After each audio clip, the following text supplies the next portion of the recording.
नमस्कार मंडळी. नमस्कार. मंडळी सारखं आम्हाला कमेंट यायला की तुमचं गाव सांगा, तुम्ही कुठं राहता सांगा. आता सारखं कमेंट मध्ये उत्तर सांगते बर का, कळम कळम कळम म्हणून.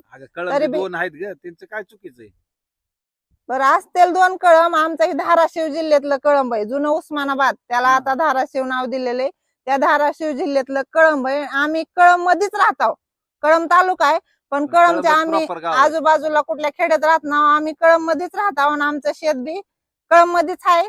पण दुसऱ्या जिल्ह्यात पडतंय, बीड जिल्ह्यात पडतंय, वांद्रा. वांद्र्यावर आहे. वांद्रा नदीच्या धाराशिव पलीकडे नदीच्या कळंब आहे आणि त्या नदीच्या इकडून बीड जिल्हा येतंय. ते आमचं बीड जिल्ह्यात शेत येतंय. आम्ही राहतो धाराशिव जिल्ह्यात, आमचं शेत बीड जिल्ह्यात येतंय. म्हणजे बघा आम्ही दोन दोन जिल्ह्यात राहतो. हम्म. आसुबापडीचं, पण आम्ही कळंबचा हाव, कळंब मध्येच राहतो, दुसरीकडे इकडं तिकडं कुठं नाही. म्हणून म्हणलं एकदा व्हिडिओ करून सांगा आम्ही कळंबचा हाव. कळंब धाराशिव मधलं कळंब. आलं का लक्षात? बाय.